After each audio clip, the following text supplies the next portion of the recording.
Ikapitong Kabanata. Anak, sundin mo ang mga sinasabi ko sa iyo. Itanim mo ito sa iyong isipan at sundin ang mga iniuutos ko, upang humaba ang buhay mo. Ingatan mong mabuti ang mga itinuturo ko katulad ng pag-iingat mo sa mga mata mo. Itanim mo sa iyong isipan upang hindi mo makalimutan. Ituring mo na parang kapatid na babae ang karunungan, at ang pangunawa na parang isang malapit na kaibigan, sapagkat ilalayo ka nito sa masamang babaeng nakakaakit ang pananalita. Ang masamang babae.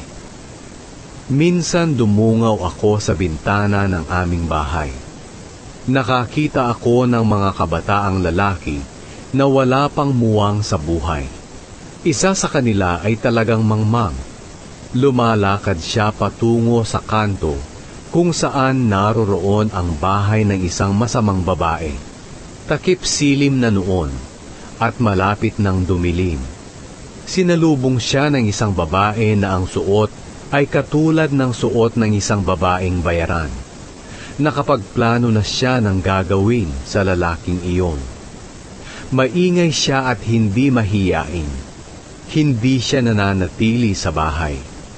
Madalas siyang makita sa mga lansangan, mga kanto at mga plaza.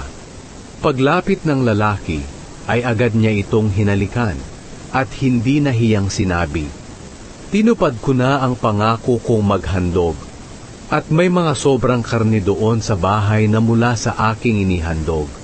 Kaya hinanap kita, at mabuti naman nakita kita. Sinapinan ko na ang aking higaan ng makulay na telang galing pa sa Ehipto. Nilagyan ko iyon ng pabangong mira, aloe, at cinnamon. Kaya halika na, doon tayo magpakaligaya hanggang umaga. Dahil wala rito ang asawa ko, naglakbay siya sa malayo. Marami siyang dalang pera at 2 linggo pa bago siya bumalik. Kaya naakit niya ang lalaki sa pamamagitan ng kanyang matatamis at nakakaakit na pananalita. Sumunod agad ang lalaki na parang bakang hinihila papunta sa katayan, o tulad ng isang usa na patungo sa bitag. At dooy papanain siya na tatagos sa kanyang puso. Para din siyang isang ibon na nagmamadali papunta sa bitag ng kamatayan. Ngunit hindi niya ito nalalaman. Kaya mga anak, pakinggan ninyong mabuti ang aking mga sinasabi. Huwag kayong paaakit sa ganyang uri ng babae, at huwag ninyong hayaan na kayo'y kanyang iligaw. Marami na ang mga lalaking napahamak dahil sa kanya.